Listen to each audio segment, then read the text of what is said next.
Hey guys welcome. जैसा कि आपको पता होगा, इससे आगे वाली वीडियोस में हमने पॉलिटिकल साइंस की डेफिनेशन, नेचर एंड स्कोप को पढ़ लिया है। उस वाली यूनिट में सिर्फ उतना ही इम्पोर्टेंट था। तो आज हम जानने वाले हैं स्टेट के बारे में। ये स्टेट जो है ये सेकंड यूनिट है। तो आज हम जानेंगे स्टेट की डेफिनेशंस, ठीक है, और स्टेट क्या है। देखिए, state refer to a community of individual, मतलब क्या है, जो राज्य है एक व्यक्तियों का समुदाय है। हु रिजाइड, जो निवास करता है permanently on a fixed land, जो एक निश्चित भूभाग पर स्थायी रूप से निवास करता है। ठीक है, मतलब जो वो समुदाय, जो कम्युनिटी है, वो एक निश्चित भूभाग, जो एक फिक्स्ड लैंड है, उस पे वो निवास करे स्थायी रूप से, मतलब परमानेंटली निवास करे। Which has an organised government, जिसके पास मतलब जिसकी एक संगठित सरकार हो, मतलब वहाँ पर एक सरकार होनी चाहिए। सरकार रहेगी तभी जो राज्य है उसका डेवलपमेंट हो सकता है, कि राज्य में क्या कमी है, क्या नया आना चाहिए, वो सब सरकार का कार्य होता है। नया कानून, नया लॉ लाना, ठीक है। एंड इज सॉवरेन, और जो वो सरकार होनी चाहिए वो जो है सॉवरेन, मतलब संप्रभु संपन्न हो। संप्रभु मतलब आप समझ सकते हैं कि वो स्वतंत्र होनी चाहिए। देखिए, ये मैं आपको बताऊंगी आगे, ये संप्रभु जो है सॉवरेन क्या है।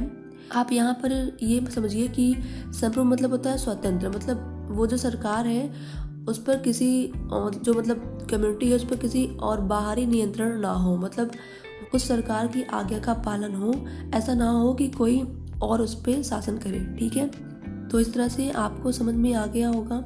राज्य व्यक्तियों के उस समुदाय को कहते हैं जो एक निश्चित भूभाग पर स्थायी रूप से निवास करता है, जिसकी एक संगठित सरकार हो और जो संप्रभु संपन्न हो। ठीक है, ये तो हमने राज्य को समझ लिया कि राज्य है क्या। ठीक है, अब चलते हैं डेफिनेशंस की ओर। जो स्कॉलर थे उन्होंने क्या डेफिनेशन दी थी। तो अगर डेफिनेशन की बात करें तो डेफिनेशन दो टाइप की है, एक एंशिएंट डेफिनेशन, एक मॉडर्न डेफिनेशन। तो जो एंशिएंट स्कॉलर ने दी थी वो एंशिएंट डेफिनेशन है, और जो मॉडर्न स्कॉलर ने दी है वो मॉडर्न डेफिनेशन है। ठीक है, तो चलिए एक एक कर जानते हैं। तो सबसे पहले हम बात करेंगे एंशिएंट डेफिनेशन की। ठीक है, इसमें कौन कौन है, इसमें जैसे एरिस्टोटल हो गए, ग्रोसियस हो गए एंड सिसरो हो गए, इस तरह से बहुत सारे हैं। इसमें मैंने दो डेफिनेशंस को लिखा है। ठीक है, इससे पहले आप समझ लीजिए, जो एंशिएंट स्कॉलर हैं वैसे तो इनकी परिभाषाएं मान्य नहीं है, क्योंकि इन्होंने कंप्लीट बताया नहीं है कि राज्य वही हो सकता है। मॉडर्न डेफिनेशन है, उसमें से गार्डनर की डेफिनेशन मान्य है। ठीक है, तो चलिए देखते हैं क्या बोलते हैं ये। तो फर्स्ट है एरिस्टोटल। ठीक है, अकॉर्डिंग टू एरिस्टोटल, देखिए ये क्या बोलते हैं, ये बताते हैं the state is A union of families and villages. ठीक है, जो स्टेट है वो परिवार तथा ग्रामों का एक संघ है। हुज एम, जिसका उद्देश्य इज है to establish a complete and self sufficient life, जिसका उद्देश्य है मतलब एक पूर्ण और आत्मनिर्भर जीवन की स्थापना करना। ठीक है, राज्य परिवार तथा ग्रामों का एक संघ है जिसका उद्देश्य एक पूर्ण तथा आत्मनिर्भर जीवन की स्थापना करना है। ठीक है, इसको बोला था एरिस्टोटल ने। ठीक है, अब आगे देखते हैं कौन है। इसके बाद है ग्रोसियस। ठीक है, अब देखिए ग्रोसियस क्या बोलते हैं, the state is a complete society of free people. ठीक है, राज्य स्वतंत्र लोगों का एक ऐसा समाज है। ठीक है, जो राज्य है वो स्वतंत्र लोगों का ऐसा समाज है, इन विच, मतलब यहाँ पर इन विच रहेगा, इन विच दे आर बॉन्ड टुगेदर, जो वे लोग हैं वो बंधे हुए हैं, मतलब बॉन्ड हैं एक साथ। ठीक है, by their rights and mutual interest, अपने अपने अपने अधिकार और आपसी लाभ के कारण वो बंधे हुए हैं। तो क्या है, राज्य स्वतंत्र लोगों का एक ऐसा पूर्ण समाज है जिसमें वो अपने अधिकारों और पारस्परिक हितों के कारण एक दूसरे से बंधे हुए हैं। ठीक है, इसको बोला है ग्रोसियस ने, तो आप इसे लर्न कर लीजिएगा। इस तरह से देखिए इस तरह से हम कह सकते हैं Thus we can say that according to the ancient thinkers like Aristotle, Grotius and Cicero, Cicero भी इसी प्रकार से ही कहते हैं लाभ के लिए ही बनाया गया है, ठीक है। तो जो भी जितने भी हमारे एंशिएंट स्कॉलर थे उनके अनुसार state is a community built for happiness and benefit of the individual, मतलब राज्य केवल व्यक्तियों के सुख और लाभ के लिए निर्मित एक समुदाय है। तो जितने भी प्राचीन स्कॉलर थे, प्राचीन विचारक थे, उनके अनुसार सिर्फ यही था राज्य, ठीक है। तो ये जो डेफिनेशन है ये मान्य नहीं है, क्योंकि राज्य तो ऐसा है ही नहीं, ठीक है। अब देखिए मॉडर्न डेफिनेशन क्या है। अगर मॉडर्न डेफिनेशन की बात करें तो जैसे इसमें ब्लंट सली हो गए या फिर गिलक्रिस्ट हो गए, तो इस तरह से। तो सबसे पहले देखिए ब्लंट सली क्या बोलते हैं, a state is an association of people, ठीक है। जो राज्य है वो एक संगठन है लोगों का, living on a certain territory, जो एक निश्चित भूभाग पर रहता है, organised on a politician basis, जो एक राजनीति आधार पर संगठित हुए हैं, ठीक है। तो क्या हुआ, राज्य किसी निश्चित भूभाग पर रहने वाले लोगों का वह संघ है जो राजनीतिक आधार पर संगठित है, ठीक है। ये बोलते हैं ब्लंट सली, ठीक है। अब देखते हैं सेकंड पे हैं गिलक्रिस्ट। देखिए गिलक्रिस्ट क्या बोलते हैं, ए स्टेट इज, एक राज्य है, वेयर पीपल आर ऑर्गेनाइज्ड, जहाँ पर लोग जो है संगठित हैं, अंडर ए गवर्नमेंट, सरकार के अंडर में, ठीक है, इन अ डेफिनेट टेरिटरी, एक निश्चित भूभाग में, ठीक है।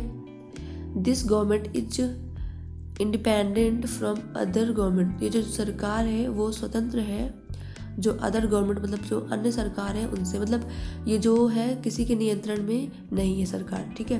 तो राज्य उसे कहते हैं जहाँ लोग एक निश्चित प्रदेश में एक सरकार के अधीन संगठित होते हैं या सरकार आंतरिक मामलों में व अन्य सरकार से स्वतंत्र है, मतलब जो सरकार है ये अन्य सरकार से स्वतंत्र है, मतलब इस पे किसी का दबाव या प्रेशर नहीं है, ठीक है। तो अब देखिए आगे बात करते हैं। देखो जो ये डेफिनेशन है ये मान्य नहीं है। देखिए क्यों मान्य नहीं है, due to the lack of some point, मतलब कुछ पॉइंट की कमी होने के कारण these modern definitions are not valid, ये जो है ये वैलिड नहीं है, इसमें मतलब थोड़ी सी कमी है, ठीक है। क्या कमी है वो हम आगे देखेंगे क्या कमी है, ठीक है।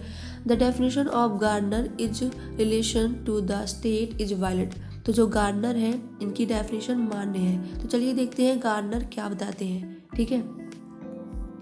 गार्डनर की डेफिनेशन मान्य है और ये जो डेफिनेशन है वो अमान्य थी। तो देखिए गार्डनर क्या बोलते हैं, state is the name of a community of human beings, राज्य मनुष्य के उस समुदाय का नाम है, ठीक है। State is the name of a community of human beings which are more और लेस इन नंबर्स, जो मतलब संख्या में कम हो या ज़्यादा, मतलब ये मायने नहीं रखता कि कितनी संख्या है, कम हो या ज़्यादा, but permanently settle on a certain territory, मतलब स्थायी रूप से सेटल्ड हूँ एक निश्चित भूभाग पर, ठीक है, मतलब स्थायी रूप से रहते हूँ एक निश्चित भूभाग पर, and completely free of external control, मतलब और बाहरी कंट्रोल से वो एकदम स्वतंत्र हूँ, मतलब उस पर किसी बाहर का नियंत्रण ना हो, and processing an organised government, और वहाँ पर एक संगठित सरकार विद्यमान होनी चाहिए या फिर प्रोसेस में हो, ठीक है।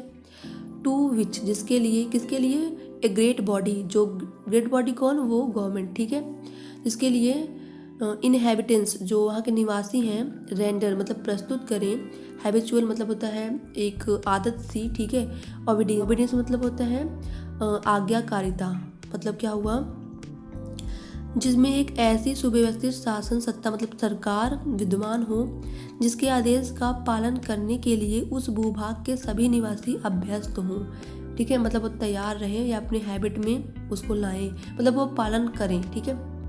तो एक बार फिर से, state is the name of a community of human beings which are more और less in numbers but permanently settle on a certain territory, and completely free of external control and possessing an organized government to which a great body inhabitants render habitual obedience। ठीक है, तो हिंदी में क्या होगा इसका? राज्य मनुष्य के उस समुदाय का नाम है जो संख्या में चाहे अधिक हो या न्यून परंतु अस्थायी रूप से किसी निश्चित भूभाग पर बसा हुआ हो, जो कि बाह्य शक्ति के नियंत्रण से स्वतंत्र हो, जिसमें ऐसी सुव्यवस्थित सरकार हो जिसके आदेश का पालन करने के लिए उस भूभाग के सभी निवासी अभ्यस्त हों, मतलब तैयार हों। ठीक है, तो इस तरह से ये जो डेफिनेशन है ये मान्य है क्योंकि ये बिल्कुल करेक्ट है। ठीक है, तो अब देखते हैं राज्य के आवश्यक तत्व, essential element of the state, मतलब ऐसे कौन से तत्व हैं जो एक राज्य के लिए होना ही चाहिए। अगर इसमें से एक भी तत्व नहीं है तो वो जो राज्य है वो राज्य नहीं कहलाएगा। ठीक है, तो ऐसे कौन से तत्व हैं जो कि है तो वो एक राज्य होगा। It is necessary for any state to have these element. ठीक है, from the definition of Garner, तो गार्नर की डेफिनेशन से इसको लिया गया है ये जो तत्व हैं। ठीक है, कौन कौन से तत्व हैं? जैसे हो गया पॉपुलेशन, मतलब हो गया जनसंख्या। ठीक है, पॉपुलेशन हो गया, फिक्स टेरेन मतलब निश्चित भूभाग, और गवर्नमेंट एक गवर्नमेंट हो सरकार। ठीक है, और चौथा सॉवरेंटी मतलब होता है संप्रभुता। ठीक है, तो इन चारों के बारे में हम आगे नेक्स्ट वीडियो में डिस्कस करने वाले हैं कि ये चारों चीज़ें कितनी होनी चाहिए या क्या होनी चाहिए। फिर भी थोड़ा सा आइडिया दे देते हैं। देखिए, अगर कोई स्टेट है वो स्टेट कब होगा? जब उसमें वहाँ पर पॉपुलेशन होगी, जनसंख्या होगी। ठीक है, तभी वो स्टेट होगा। और दूसरा क्या है? फिक्स टेरेन, एक निश्चित भूभाग होना चाहिए जिसपे वो जनसंख्या रह सके। ठीक है, और तीसरा क्या है? गवर्नमेंट। अब उस स्टेट को चलाने के लिए, उसके डेवलपमेंट के लिए एक सरकार होनी चाहिए क्योंकि सभी काम तो मनुष्य नहीं कर सकते। ठीक है, तो वहाँ पर नियम बनाना, लॉ बनाना, कहीं पर भी विवाद हो गया उसका हल निकालना, वो सब सरकार के काम हो जाएंगे। ठीक है, और चौथा हो गया सोवरेंटी। अब जो वो सरकार है वो किसी के कंट्रोल में ना काम करे, मतलब वो स्वतंत्र होनी चाहिए। ठीक है, तो वहाँ पर सोवरेंटी मतलब संप्रभुता होनी चाहिए। तो इन चारों के बारे में हम नेक्स्ट वीडियो में बात करने वाले हैं अच्छे से। तो आज के लिए बस इतना ही।